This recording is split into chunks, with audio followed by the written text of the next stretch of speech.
She's like, men like you invented the bomb. Men like you thought it up. Like, I mean, so you're going to complain that she's a bitter woman in the third movie?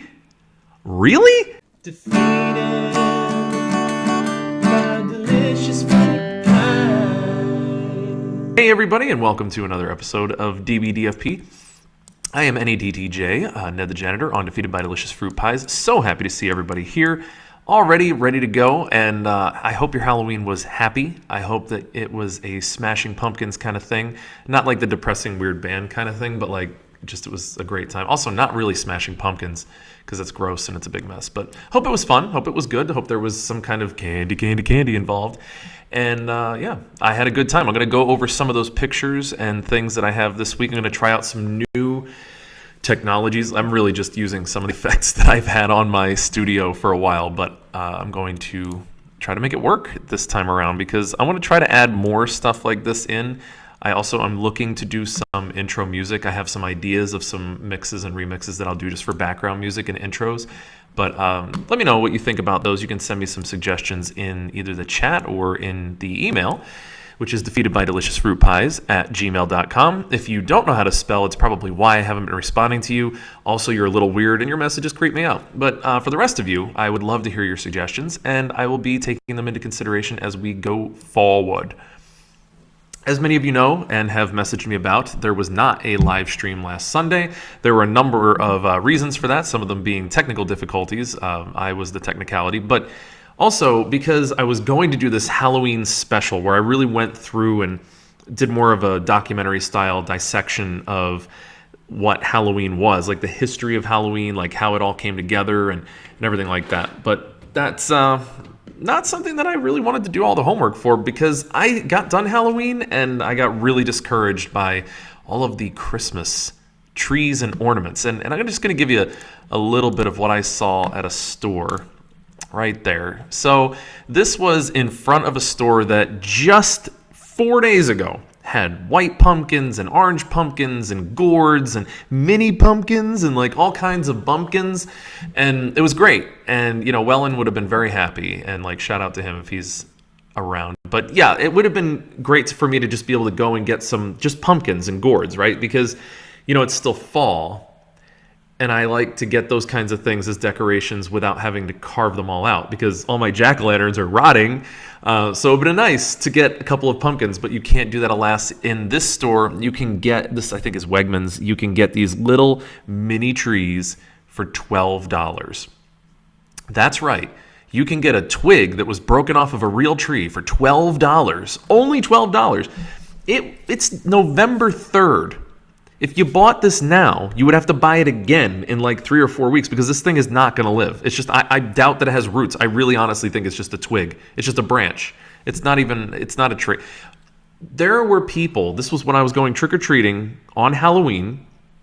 I went through this mall and there were people carrying out like one of those Christmas trees, full Christmas tree in a box with like the lights that are already in it.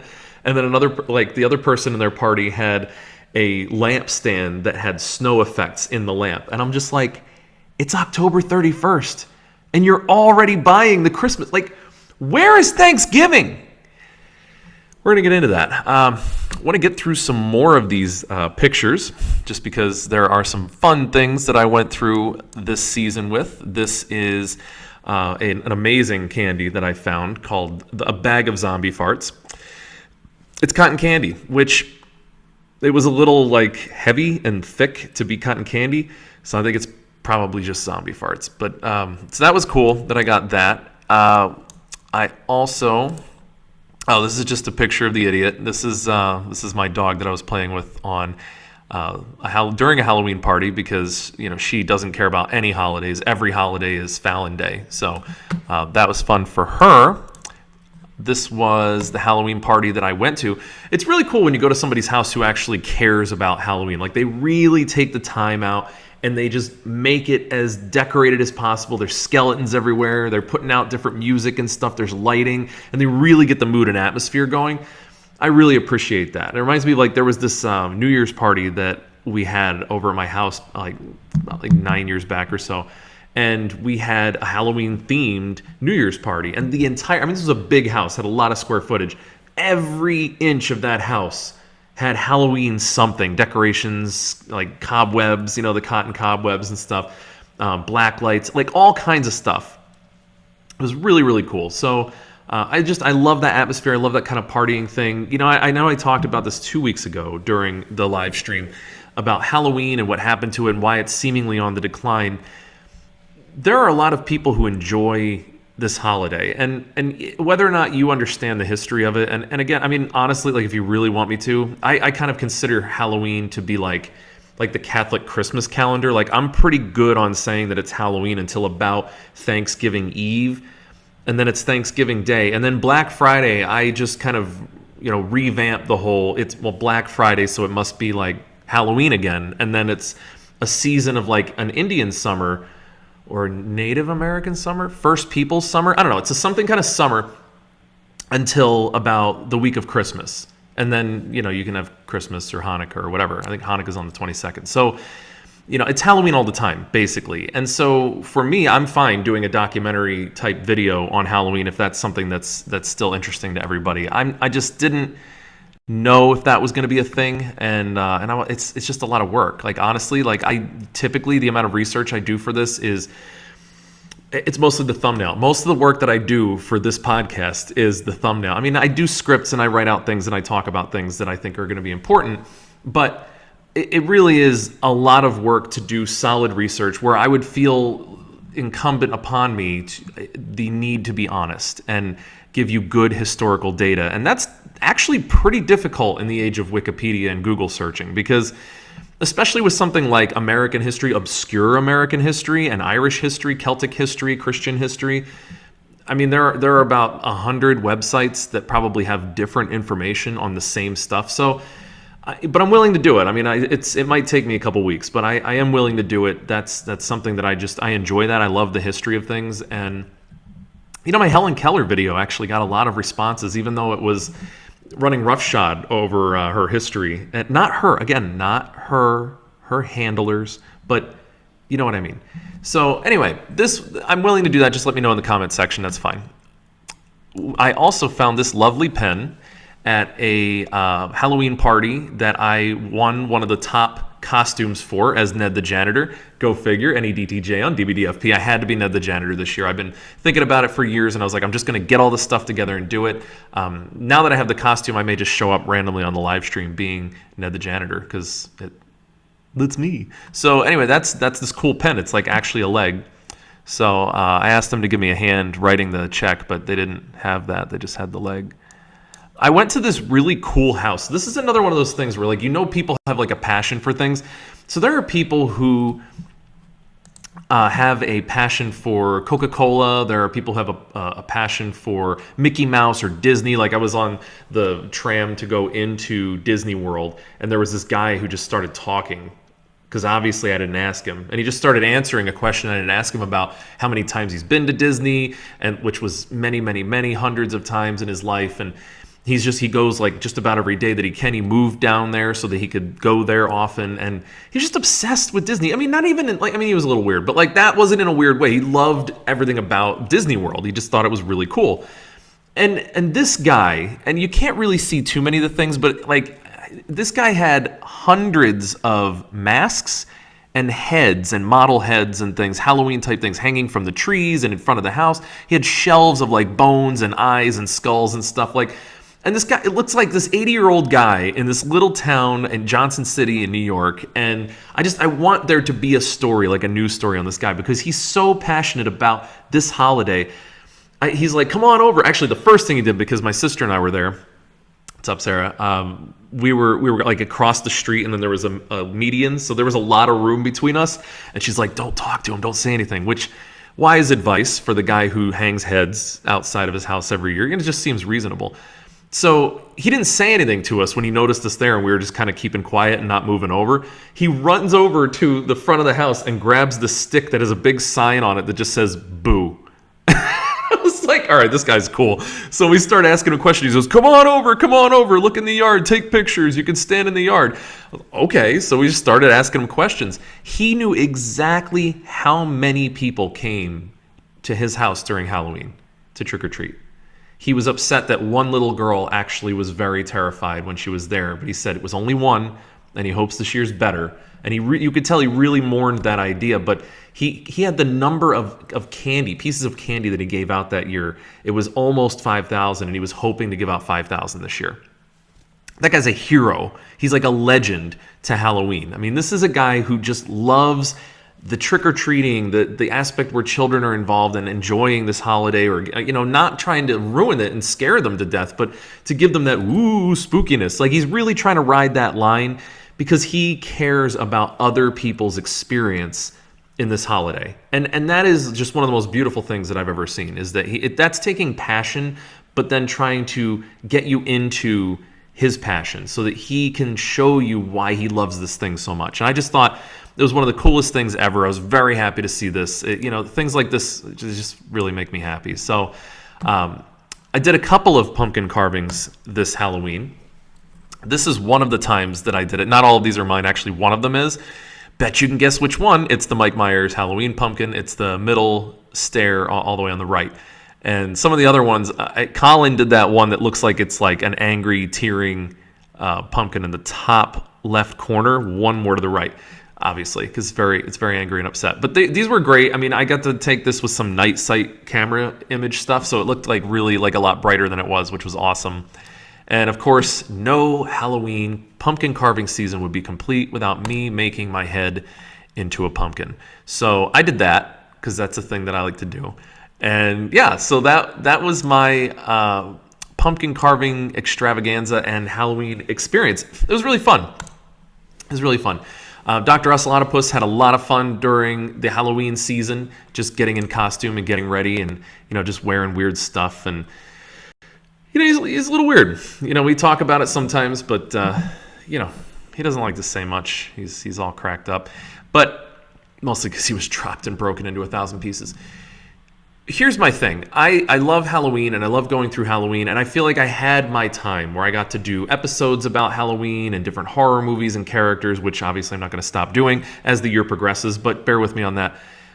But I really don't like that we're getting Christmas force-fed down our throats now. And maybe that's an unpopular take. Maybe there really is nothing that exciting about Thanksgiving. I mean, typically people talk about it as a time of turmoil, as a time where they have to hang out with family, and they have that drunk uncle that kind of ruins things for them. There has to be something cool about Thanksgiving. There has to be. I mean, and there's even some funny horror movies about Thanksgiving. We'll talk about that later on, but maybe it's an unpopular take, but I think we should give pause for Thanksgiving. Like, it's like the mug of the week. There's always something to be thankful for. But we're not always thankful. It's hard to be thankful all the time. It's like saying there's always something to be scared of, but it wouldn't be good to be scared all the time either. So we have a holiday every year where we face our demons and we go out into the night and we try to wear masks and blend in and see what there is out there in the dark. And there's something about that Samhain time period. But there's also something to be said about the harvest season when it comes to giving thanks. There would be no harvest if there was a famine, if there was a drought, if there were some kind of terrible situation that made us so we couldn't eat anymore. It's good to be thankful, but set aside a time period, maybe 3 weeks, maybe 27 calendar days. I don't know, something like that, where that's the focus. I remember when I was a kid, hey, back in my day,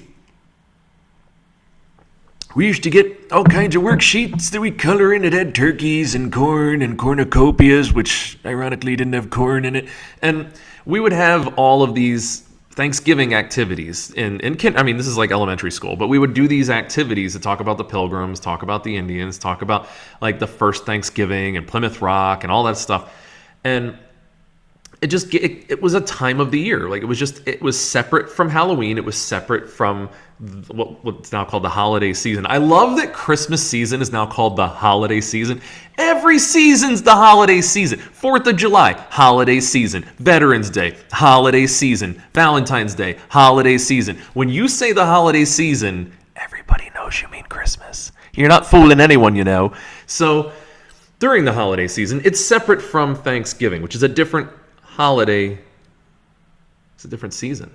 So there's fall and then there's winter. So I'm just saying, like, maybe you guys can help me come up with some things that I could maybe either come up with a song or come up with some kind of story or some kind of way to like advertise Thanksgiving, the season, not just the day, because I'm really good at celebrating that day. You eat a lot, you make a ton of food, you regret your choices, you fall asleep. It's pretty standard. And then pumpkin pie for breakfast the next day. That was like such a good tradition. Your mom made everything from scratch on Thanksgiving. That's a true story. Best thing, all right, we're all going to say it at the same time. The best food that your parents made on Thanksgiving morning or Thanksgiving afternoon. 1, 2, 3, sweet rolls. Sweet rolls were the best. And they're just not normal. They're not like normal sweet rolls. So like my mom would make these. They looked like a folded roll, like kind of like if you had pigs in a blanket, but there's no pig in it. It's just the blanket, but it's so good. Like it's sweet. There's like a hint of salt, but not like it's not salty, but it has such like a sweetness to it. Not a vanilla and not sugary. It's just such a sweetness to it. And then you put some butter in there when it's super hot, and it's just like you could just eat like 80 of those. It's not a croissant. It's not a croissant because a croissant is a flaky French pastry. This is not flaky at all. This is a folded, like doughy, bready thing. Like if they had this at restaurants, like Olive Garden would go out of business. If they had like, oh, here's your breadstick, and it was these sweet rolls, like you would never order anything else. You would probably die really young, but happy, you know? And this is another reason why Thanksgiving should probably be once a year, because if you have those sweet rolls more than once a year, you're going to turn into a sweet roll. And also, somebody's going to steal your sweet roll, and then every time you go past the guard or the police, you're just going to hear, What? What happened? Did someone steal your sweet roll? So, crescent roll. Yeah, the shape. Unless they're not crescents, because they just look like flat or square, they're still sweet. So the thing is, they're not croissants, they're not crescent, they're sweet rolls, because they're sweet and they're rolls. I got a dad joke app, total aside. Oh my God, it's amazing. So like, it alerts me, it gives me notifications of like really bad puns and dad jokes, and it just makes me so happy. So like, it reminds me of, there was this, and this is my favorite one because I tell people all the time, it's like, there was this broom, there's a new broom that they invented, and it's sweeping the nation. Because of the broom. There's so many good ones. So I love it. It's like one of my favorite things. I love puns. Some of them are really bad, like genuinely just boring and bad. But a lot of them are really funny, and I enjoy them. So help me out with the Thanksgiving thing. I'm struggling with what to do with it because I don't really know. There's nothing marketable about Thanksgiving. People actually end up advertising more for Black Friday than they do Thanksgiving because obviously money and buying things. And the thing about Thanksgiving, especially if your family just sits down together and makes a meal, you're not going out to eat, you're not buying anything. You're mostly, you're going to the grocery store and buying, but you're not really, it's not a gifting holiday. Like, what do you bring food that you made, or you bring an appetizer you bought from Trader Joe's. Either way, it's something delicious that you brought, and it's not a toy, it's not a gift, it's not a bauble, it's not really expensive. There are some Thanksgiving movies. I suppose in some places it's a drinking holiday, but in those places every day is a drinking holiday, so there's that. I'm looking at you, Scranton. I love Scranton. There's nothing against that. I'm just saying that's a thing because it's always a thing. Like, name a holiday where people don't go out into the bars in Scranton. It's like there's this commercial that I see for like this. There's a casino in Massachusetts that everybody is getting advertisements for around here. It's like, oh, do you want to go to MGM, whatever, casino? And it starts to be like, oh, it's Arbor Day. Let's go for that. Oh, the neighbor got a new roof. Let's go to MGM. And that's kind of like the bars in Scranton. Like, it's raining. Let's go to the bar. Man, it's a great day out. Let's go to the bar. Again, not a bad thing, not judging, not putting my judge hat on. I'm just saying, we know who we are. But I want to help because I do think that this could be a time of year that we could be doing a lot with, that we could be really working together to kind of make this into a better holiday. Like, every other holiday has been ruined, right? Because Valentine's Day sucks. It either sucks because you're with somebody and now you feel obligated to do something, and it's like there's all this pressure to do something special, and it's not a birthday, it's not an anniversary, it's just it's like, oh, remember we're in a relationship day. So that sucks on that side. And then it sucks when you're not in a relationship, because then it's like, I'm a loser, even though that's a great song by Beck. I'm a loser, baby, so why don't you... And I'm not going to finish that because that'll probably get me demonetized. Oh, I'm not monetized, so why don't you kill me? Know what I'm saying? Food, pilgrims, family get-together, play games, tell funny family stories. You're not helping. It's the... Right, so Valentine's Day is also in the middle of February, and it sucks, but every other holiday has been ruined for the most part. I think St. Patty's Day is okay. It's in the clear-ish. Again, Scranton, looking at you. It's a great time. If you haven't been to Scranton, Pennsylvania for what we call Parade Day, a lot of people come from around the world to go there because it is one of the largest in the world for St. Patty's Day. So just consider this. This is your formal invitation. And people from the office stop by there sometimes and hang out. So there's that. But yeah, it's tough to really ruin Thanksgiving, and I think that's part of the reason why everybody just ignores it. We're just hoping it goes away, which also gives me to my biggest pet peeve about this is why are grocery stores pushing for Christmas now? The first Christmas decorations that I saw were at a grocery store. You should be capitalizing on Thanksgiving. Maybe some practice meals, like maybe buy your stuff now before it's too late. Maybe, those can drives and food drives and stuff that there used to be. Do we donate food anymore? Is this like we don't do that? We just go right to Christmas? Like, oh yeah, forget that people starve to death over the winter. Like, don't do a food drive. Buy our little shrubbery. And then you have to get a herring and cut down the mightiest tree. So it's ridiculous what we're asking people to do at grocery stores. You should be trying to peddle your food store, or maybe your sundries. I like the word sundries. But no grocery stores really talk about their sundries, and it's sad because they talk about their shrubberies, and that gets me upset because it's like November. So speaking of unpopular takes, I'm not going to go too much more and belabor the point on Thanksgiving. I really think that I just need some help on that, and I'll think about it. And then, so the two things, homework for next time for everybody. 1, let me know if you want me to do that Halloween documentary. 2, help me out with the Thanksgiving thing, either with a song idea or just all the ideas for Thanksgiving that I can like lump together into some sort of advertisement for it. Not obviously, I have no shame. You saw my pumpkin spice song. So I'm fine doing that too. We get enough songs together, I'll make a SoundCloud, and then I'll do an album, and that'll be fun. So it's building. We're building something together, because if you build it, they will come. And if your head's in the gutter, I can't help you, so don't think that way. Or do. That's great too. And you'll keep coming back because you'll associate that in some weird way with that fetish. But, who am I? I'm just saying, whatever it takes to get you back every week. Moving on to unpopular takes on things.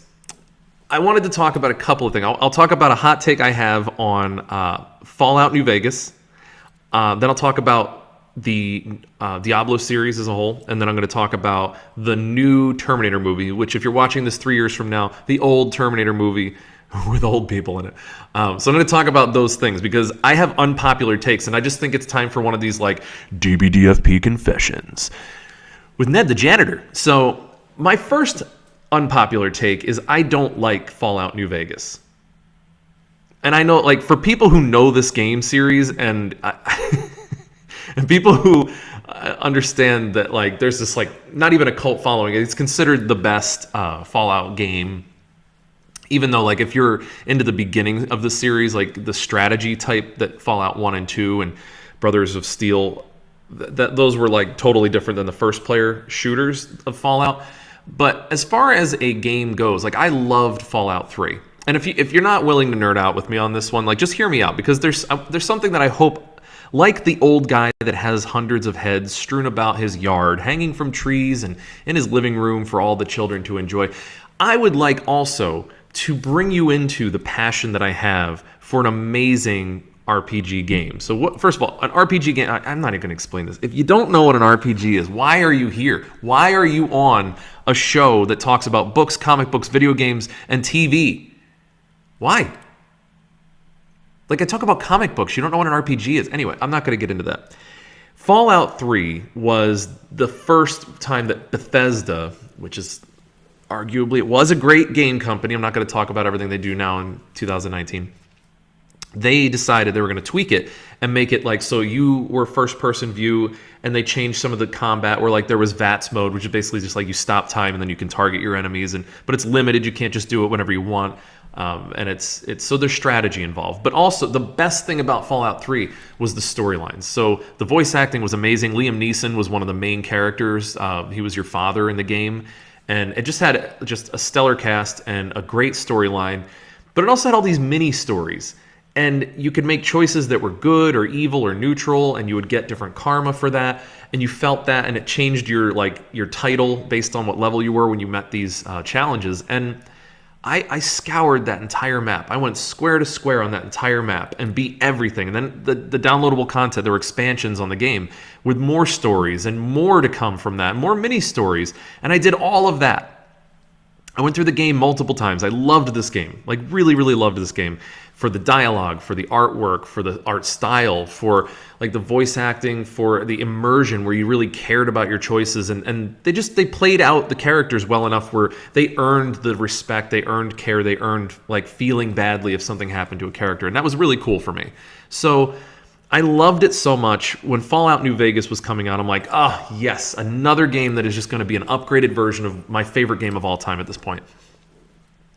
And I started playing it, and it was in the desert, and there were some things that they added to it, and it was really just kind of mostly the same. They still had, the combat was the same, but like the guns were really weak in the beginning. It was very hard to get into. And Fallout 3, I tried twice because the first time I hated it and I ended up playing it again, but I've tried to get into Fallout New Vegas no less than 4 solid times, like really tried to get into this game. And I just find it really boring and cumbersome. And so like there were missions in Fallout 3 where you would have like a clear storyline of the mission, whether that brought you from this side of the map to this side of the map or whatever, and you were finding data logs and trying to figure out what to do to solve the problem and then making choices and then seeing some kind of tangible result. A lot of those situations in Fallout New Vegas felt very contrived and too fast, too short, or really pulling you all over the place in a very dangerous map where there was either nothing and you're just literally just walking in the desert, which, I mean, if they wanted Desert Walker Simulator 3000, they just, you know what? It just works. A-okay. Good job, guys. But like, then there would just be a Deathclaw, which was like this dinosaur-like character that just killed you in one hit because it's the beginning of the game, with really beginning quests putting you in places like that with that kind of danger. Now, I've leveled up since then. I've really, it's so weird to say. Like, I've been grinding through this game, and I'm almost like level 20, and I'm doing more storylines, and there's factions, which I guess are interesting. But ultimately, the factions are boring, in my opinion. They're kind of all lifeless. I don't care what happens. I mean, I cared what happened in the Capital Wasteland. It seemed to be pretty important whether or not people could have drinking water. That was like a very noble quest. Finding your father is a noble quest for any son to go try to find that person. So there was just something very visceral in the beginning of that. In the beginning of New Vegas, you're just some guy that got shot in the head. And then you just kind of come back to life for some reason. Really doesn't explain why. You just got shot in the head. And then this doctor performed some kind of weird surgery on you and you're alive again. But you're the courier. You don't care about anybody. You have no family, you have no friends. You meet these companions that are really very two-dimensional. They get some perks, and everything's all about the perks because you really need a lot of perks. Like, you need all the advantages you can get because it's a very difficult game, which is great. I mean, that's cool if you like that kind of challenge, but the story was just so weak. It's Vegas. I don't care about Vegas in real life. Why would I care about Vegas in a video game? What's at stake here? Nobody cares about, like, the Vegas Nevada desert. Like, it's great. We saved the desert, so now we can live in the desert in peace. Like, move east. Go to like West Virginia. Go to Appalachia. Because here's my other unpopular take. I enjoy Fallout 76. Yup. And it's not that I think it's a great game. I don't. I really don't. But honestly, I like the solo mode in that and no NPCs better than the crap two-dimensional NPCs that I was getting shoved down my throat in Fallout New Vegas and Fallout 4. Just being real. I didn't like the companion system in Fallout 4 either. I just don't think they understand NPCs well enough to really like make a really good storyline anymore. I don't know what they were doing. Maybe they all just went to the Mass Effect franchise. I don't know, because Mass Effect had amazing dialogue and relationships with characters. And so did Fallout 3, but Fallout 3 did not lean on a companion, but you almost had to have a companion in Fallout 4. Fallout 76, I'm running around by myself killing Scorch Beasts, which are the dragons of that game, and I'm having a blast. You know, and sometimes literally when I'm setting off nukes, and sometimes I just bump into real people who are playing the game. We don't even talk, but we run through a nuclear silo because somebody's got the code, and we're like, let's do this. So we group up and we launch a nuke and we go kill the Scorch Beast Queen. It's cool. Now they're going to add NPCs, so that'll be, about what you'd expect. So those are my two really unpopular Fallout takes. My other unpopular take is on the new Terminator movie, Dark Fate. I liked it. I really did. I liked it. I put it at the same level as Terminator 2. So before you fly off the handle and just dislike and throw a bad comment, please. Oh, by the way, subscribe, share this with a friend. Please remember, the likes really help. The interaction really helps. Watching this after, if you're here for the live stream, remember, I will be posting this later tonight as a video, and if you like that video and comment in that video and share that video with people, you hit the share button, you send people links to it, that really helps gain traction in this channel, because there's a P score. It's like this whole thing that YouTube does, and it basically means that channels like mine are never going to grow. This is just never going to happen organically, meaning that nobody will find this channel without somebody either paying to have it found or people liking and sharing and commenting to gain traction. So the algorithm picks up on wow, people are actually really into this and passionate about this channel. I'm going to show this to maybe other people. So YouTube's just kind of it's a death spiral right now. I'll probably move on to something else like BitChute or whatever. We'll talk about that later on if things continue this way. But for now, it'd be great if you could just share and like and subscribe and all that jazz. So, all right, here's the thing about Terminator 2. Terminator 2 was not as serious as Terminator 1. Terminator 1 was a sci-fi horror movie. It was basically a mummy movie, but with technology. Arnold was the mummy, or the creature from the Black Lagoon, or the stalking monster that's slowly coming after you very methodically, very lethal, but ultimately you can run away from him. I mean, much more dangerous. James Cameron did a great job of making the Terminator more dangerous than a skeleton or a mummy or whatever. But still, the movie is ultimately about the relationship between Reese and Sarah Connor, and the fact of this turmoil and strife that the monster is causing actually generating the cure, the saving of the human race from more of these things in the future. So it's a really cool metaphor for life and how hardship brings people together and how hardship makes people who are able to save us from ourselves. But it was a horror movie. I mean, it was straight up sci-fi horror. I mean, there's nothing funny about, there's things that are funny about it, but they're not supposed to be funny about Terminator 1. That goofy stop animation robot, though, you watch that now, that did not age well.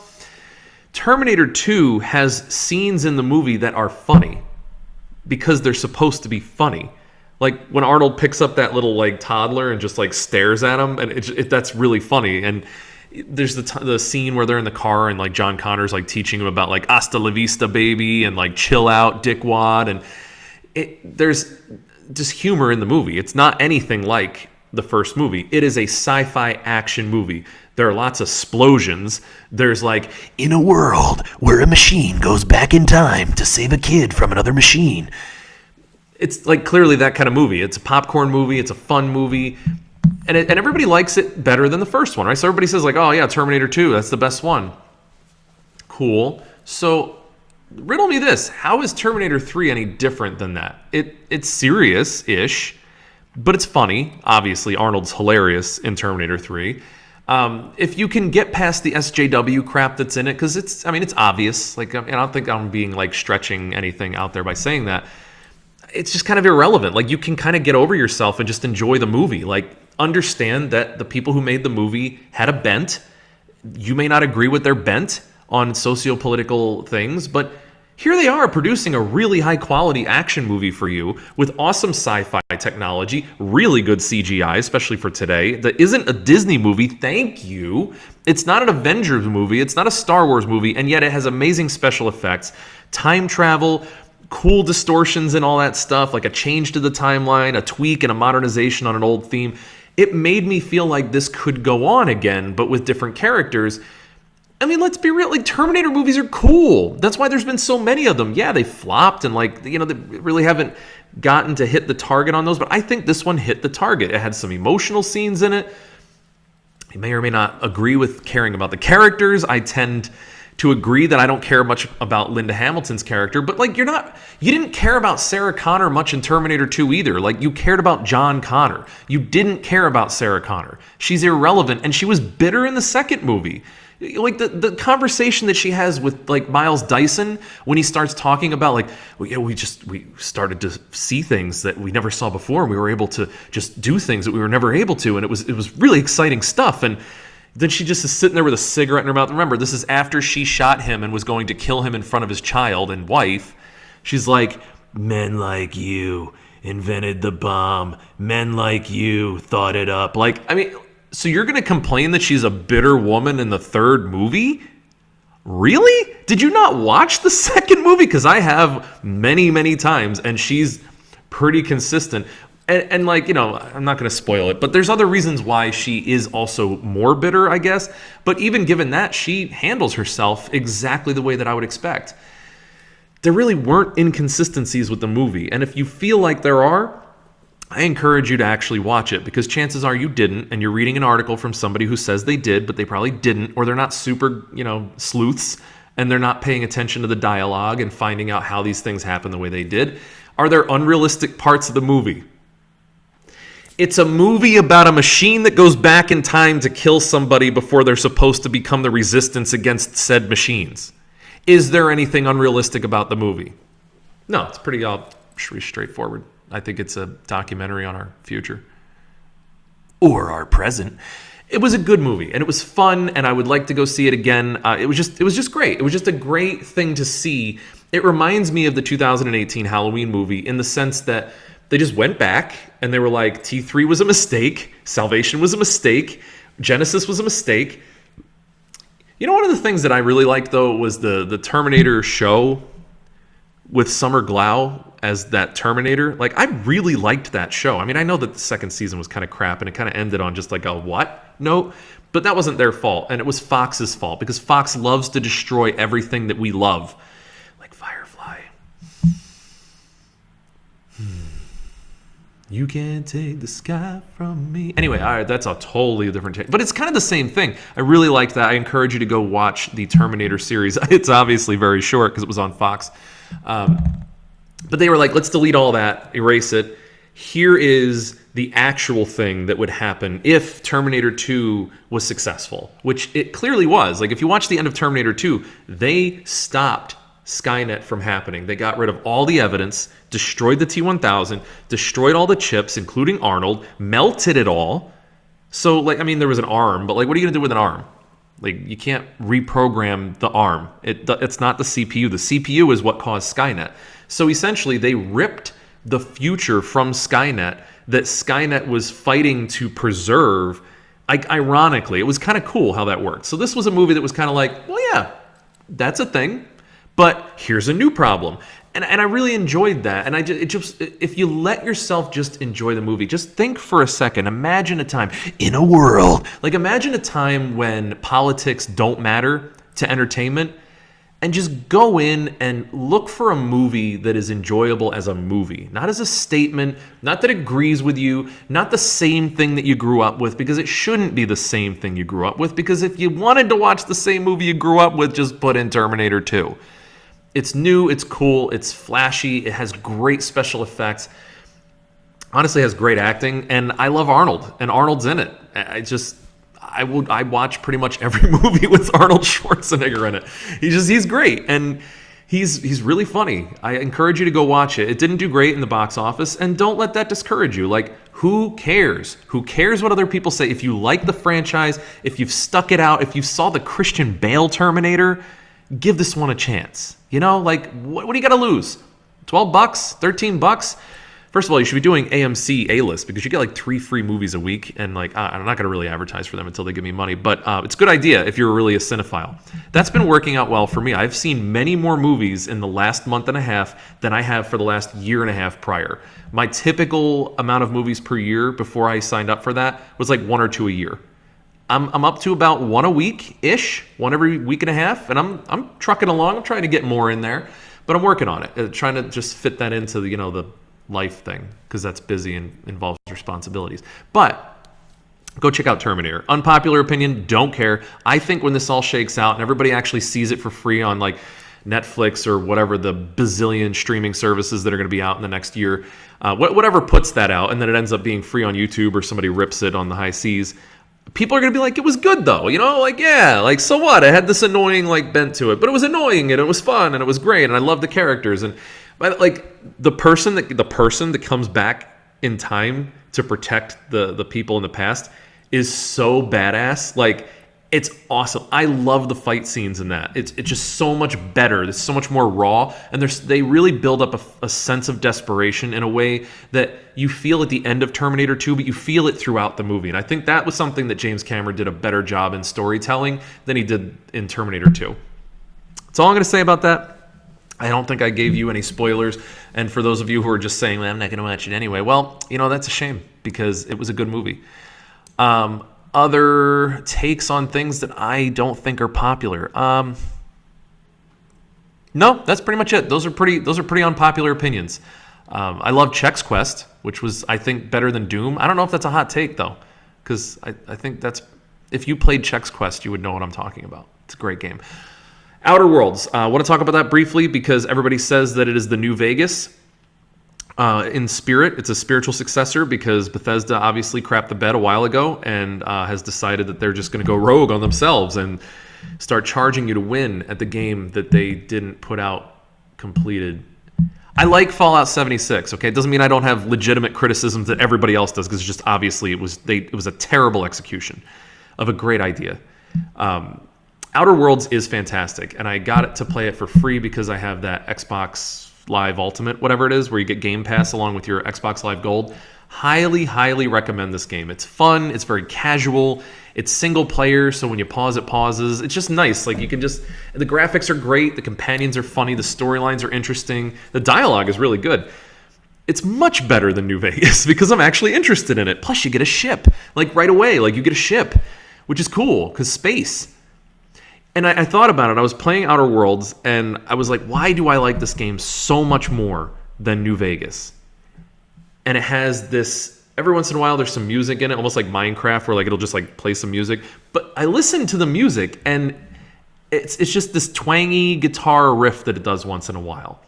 And the guns that you get in the game look very Western, but you're in space, and your ship looks an awful lot like something from Firefly. And I realized that was the reason why I love this game. You need to get the Outer Worlds if you wanted to always play Firefly as a video game. There it is. So I know that's a pretty large statement that I just made right there. But if you haven't seen Firefly, really shame on you. I've let many people borrow it. I'm willing to let you if I know you. If I don't know you, I'm not letting you borrow my Firefly DVD set. Again, it's short because... Fox. But watch it. It's really good, and then play The Outer Worlds because you will love it. You'll thank me for it, and you will put in the comments section, along with all of the 30-some plus friends that you shared this video with, some kind of comment about The Outer Worlds and how it's basically Firefly. I think the first place you start is Janetown, which is kind of funny. That's all I got for now, honestly. Help me out with Thanksgiving. I'll talk about that more in the near future. Dr. Ocelotopus, he'll be out of the corner next week because nobody puts Dr. Ocelotopus in the corner. Except for me, I'm a terrible person. And so I will see you all next week. Remember, like, subscribe, throw comments in, and happy Halloween. Happy Halloween season from DBDFP. All right, I'll see you guys. Defeated.